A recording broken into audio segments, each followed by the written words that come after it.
Un fuerte abrazo a todos, qué gusto tenerle con nosotros. Este día tendremos nuestra cápsula de fe. Iniciamos.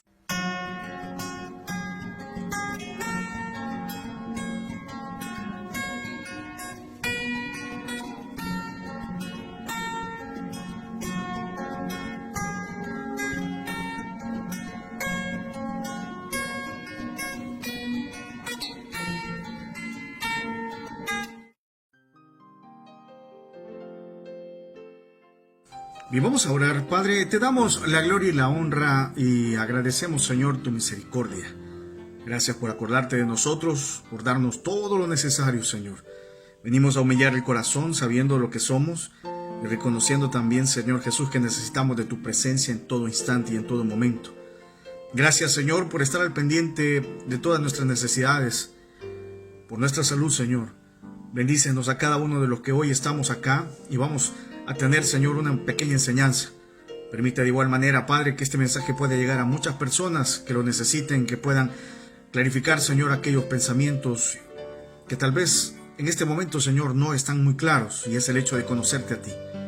Padre, bendice de igual manera y que sea tu Espíritu Santo el que nos ayude a poder tener paz en el corazón, a poder también, Señor, ser generosos con otros.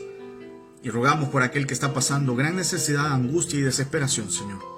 Si en nuestros medios está poder ayudar, te pedimos que nos des el suficiente amor y corazón genuino, sincero, Señor, para que podamos ayudar a nuestros semejantes. Padre, ayúdanos a que esta también sea de bendición, que sea el sustento y el alimento espiritual que tanto necesitamos. Bendícenos, Señor, te lo pedimos en el nombre poderoso de Jesús. Amén. Hoy vamos a estar hablando acerca del antropomorfismo en la Biblia. Esto pasa desapercibido. Muchos leemos dentro de la Biblia y algunas veces no somos tan observadores que estas figuras literarias están y tienen un propósito de ser, ¿verdad? Y fíjese que la teología cristiana, en su doctrina o en su enseñar, nos ha hablado de una existencia de un Dios supremo, soberano, que no tiene un cuerpo físico. Y esto se basa obviamente en las escrituras, ya que hay un testimonio de cada uno de los personajes en el cuales han tenido ese acercamiento hacia Dios y ellos han contemplado obviamente a esa presencia del Altísimo, mas nunca han revelado su forma, figura, color. Entonces, Cristo mismo hace una afirmación interesante y se lo hace a la samaritana al presentar a un Dios, oiga bien, y voy a citar específicamente Juan 4, versículo 23 y 24, del cual lo retomo y dice: Dios es espíritu y quienes le adoren deben de hacerlo en espíritu y en verdad. Interesante la forma en la cual entonces la parte del antropomorfismo que está dentro de las Sagradas Escrituras, déjeme explicarle esta figura para que me pueda entender posteriormente todo lo que vamos a hablar. Y es que antropomorfismo significa, oiga bien, es una figura literaria que se utilizó no solamente en el siglo pasado, como lo hemos visto en lo que es poesía, narrativa, ensayo o drama, no. Dentro de las escrituras también se fueron desarrollando algunas figuras literarias para darle un sentido, para mostrar obviamente a un Dios vivo. Entonces, esto nos ayuda a poder entender por qué algunas de las expresiones que vamos a estar estudiando en esta oportunidad tienden a presentar a un Dios físico, tienden a mostrarnos obviamente la figura de un Dios muy humanizado. Entonces, esto es bien interesante. Entonces, encontramos expresiones refiriéndose a Dios como que tuviese cuerpo físico. Por ejemplo, hay algunas expresiones donde vemos que dice el brazo de Dios, o la mano de Dios, o el corazón de Dios, o la boca de Dios, ¿verdad? Entonces, estas expresiones las encontramos y a veces las hemos visto en nuestra Biblia y ni siquiera nos hemos dado cuenta de que están ahí. Todo esto tiene un propósito de ser, ¿verdad? Entonces, cualquiera al observarlo así literalmente puede verse en un error de mala interpretación y condicionar su pensamiento a decir estas son contradicciones dentro de las Santas Escrituras, olvidando algo, oiga bien, que es bien necesario que nosotros entendamos que estas expresiones humanas, lo que nosotros queremos o entendemos entendemos es el hecho que aquellos que realizaron las Sagradas Escrituras eran hombres y mujeres comunes y corrientes. Y una manera de presentar a un Dios cercano al ser humano era utilizar estos antropomorfismos para poder entender mejor a Dios. Esto es bien importante que nosotros lo sepamos y que no nos confundamos cuando encontremos eso. No es que estén delimitando a Dios de ninguna manera. ¿Qué es esto? Déjeme explicar un poquito este término.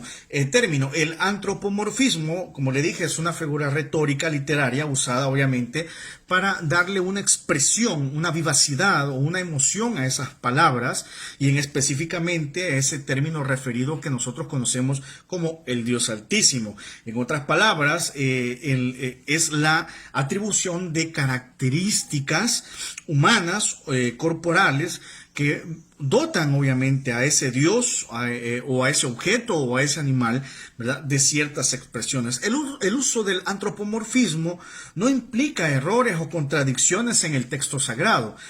Más bien nos permite comprender mejor, obviamente, el carácter de aquello que quiso plasmar el escritor para mostrarnos, ¿verdad?, el lado cercano de Dios. Y algunas veces nosotros desconocemos esto y lo vemos desgraciadamente y no lo asociamos, esto no lo asociamos obviamente con el propósito de tener un mejor discernimiento acerca de lo que quiso expresar el escritor. Ahora, ¿por qué no es material Dios? Ciertamente hay que reconocer lo siguiente: Dios no tiene ningún tipo de limitantes y eso nos debe de quedar muy claro. Si Él lo desea, puede materializarse. No tiene ninguna limitante. Si Él desea, obviamente, puede tomar ese cuerpo mortal y puede, obviamente, aparecer en presencia y manifestación y en poder y en sustancia sin dejar, obviamente, de ser Dios supremo. Sin embargo, el tener un cuerpo material ciertamente le resta muchas facultades y lo haría vulnerable al hecho de mostrarlo a él con cierta debilidad en su esencia. Por eso los griegos, y esto es muy importante que nosotros entendamos, que dentro del panteón griego, o sea, dentro de todo lo que es la creencia griega, ellos consideraban a ciertos dioses que tenían ciertas peculiaridades y ciertas características humanas. A ese dios que ellos lo consideraban el rey de los dioses, que era Zeus, ¿verdad?, para ellos de igual manera tenía o mostraba, y aquellos que han leído la tragedia griega o alguna otra escritura obviamente que hable acerca de estos dioses griegos, se dan cuenta de que eran dioses que mostraban ira, que mostraban enojo, que se podían materializar, que podían concebir hijos. Entonces, cuando el apóstol Pablo llega a estos lugares y lleva la expansión del evangelio, no le fue tan complicado, porque el término de materializar a un dios o a un semidios, como se le conoció en aquel entonces, y un semidios equivale que tiene cuerpo, ¿verdad?, y obviamente tiene divinidad. Entonces, cuando él presentó a Jesucristo, el griego lo llevó a entender a un inicio como un semidios a este Jesús que estaba pregonando por lo que hacía, y obviamente la manifestación también que ellos llevaban, ¿verdad?, de ser embajadores obviamente del evangelio, y al hacer milagros para ellos, esta figura de esos semidioses pues no le fue desconocido, porque ya lo tenían contemplado en sus creencias acerca de las manifestaciones de esos dioses, ¿verdad? Que cuando nosotros vamos a ver, vemos que de igual manera ellos cometen errores, pero nos va mostrando que obviamente estos antropomorfismos ya se tenían concebidos, y es por eso, fíjese, que en la antigüedad usted mira cómo las personas buscaban tener una figura de su Dios. Entonces ahí nos vuelve la lógica del por qué muchos de ellos los regaban a realizar en lo que era materiales como piedra, yeso, madera, oro u alguna otra cosa noble, ¿verdad?, que pudieran ellos moldear, con el propósito obviamente de identificarse con ese Dios, y que ese Dios era muy parecido. Entonces vemos cómo dentro de las escrituras de igual manera eso nos ayuda a entender del por qué Dios diseñó esta manera de poderse expresar y que también el escritor lo pudiera mostrar acerca de un Dios que no está en el éter, ¿verdad? Sino más bien que es un Dios vivaz, que es un Dios que se identifica con nosotros. Por eso esa expresión interesante allá en Génesis, cuando se está formando al hombre, donde dice, hagamos al hombre conforme a nuestra imagen y semejanza. Esto es interesante, ¿verdad? Y esto nos va mostrando el propósito de que Dios obviamente se identificaba con cada uno de nosotros.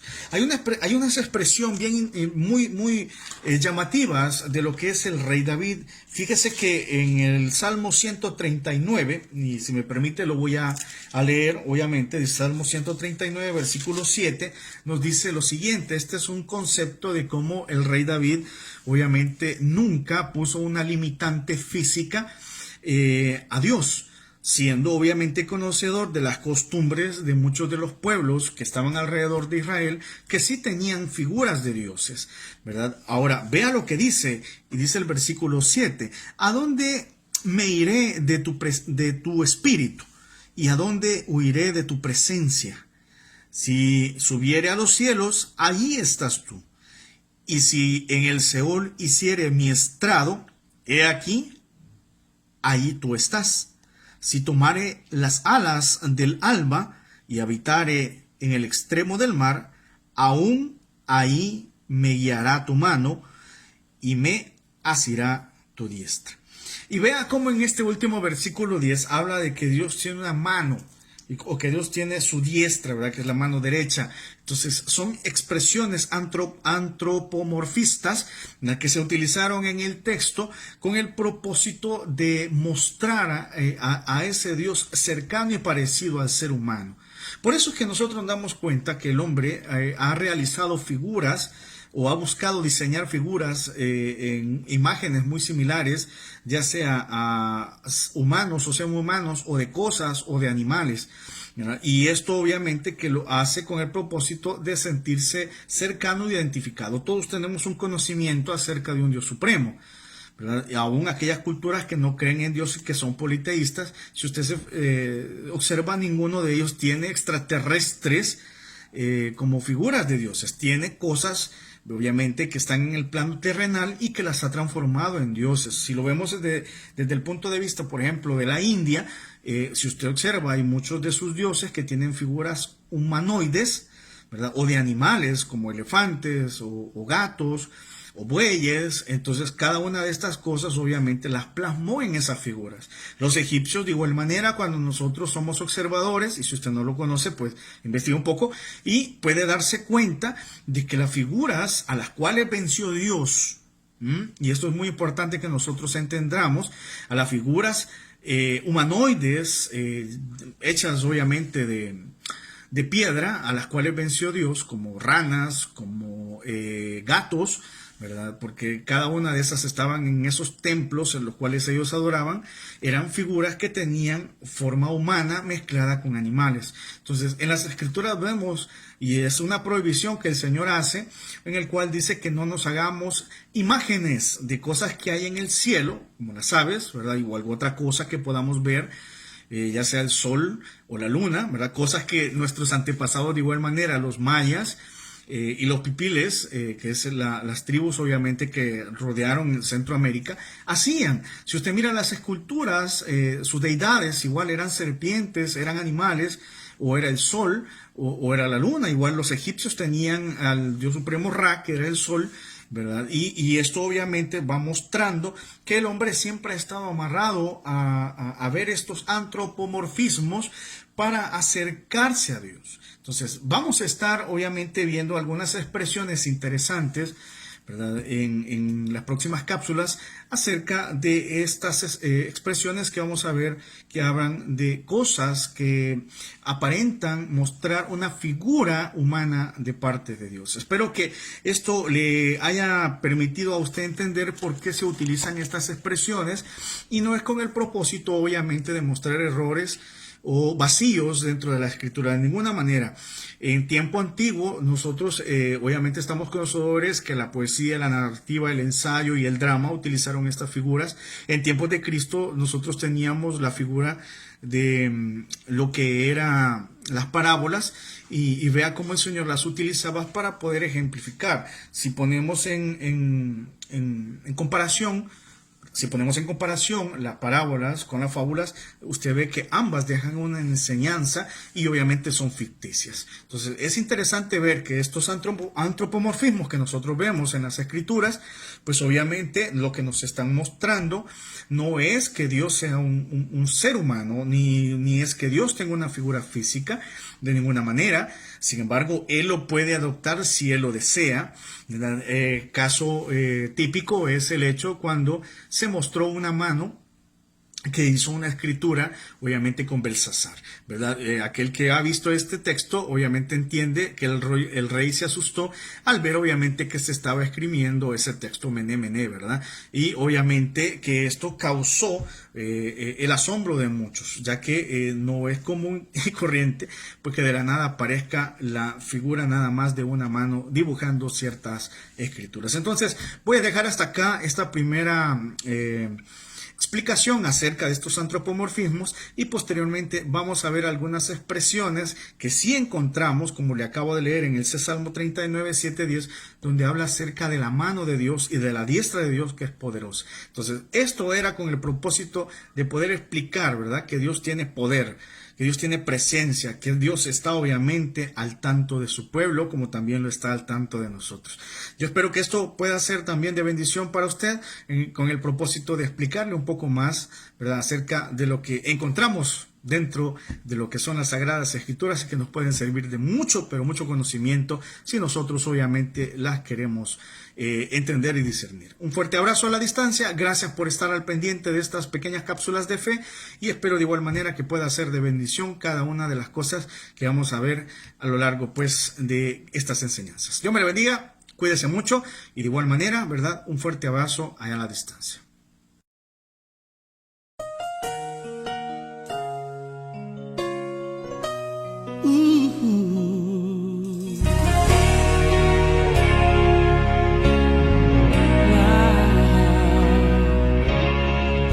David llamó a Siba y le preguntó: ¿hay alguien de la casa de Saúl quien yo pueda ayudar? Recordándome del pacto que hice con mi amigo Jonatán, quiero hacer misericordia honrando su amistad. Y Siba le respondió: existe uno, mi Señor, que habita en Lodebar, tierra de tristeza y dolor, donde reina la maldad y la miseria es realidad. Es una tierra sin sueños, Señor, lugar de pavor. David pregunta a Siba: háblame más de este hombre, por favor, ya díganme su nombre. Señor, se llama Mefibosé, mas él no puede andar. Es inválido, Señor, no se puede ni arrastrar. Manda a llamar a este hombre, que con él yo quiero hablar. Dile a Mefibosé que el rey lo mandó a llamar. Y mirándole a los ojos le dijo estas palabras: lo que era tuyo te devolveré, voy a restituir lo que la vida te robó. El último en la casa de Saúl ya no será más aquel a quien nadie le da valor. Vas a vivir en la casa del rey, vas a comer en la mesa del rey, vas a vestir las ropas del rey, vas a sentarte al lado del rey. La miseria nunca más conocerás, un adiós a lo de bar tú vas a dar. Tu vida nunca más será igual, el rey te mandó a llamar. te manda a llamar en esta hora.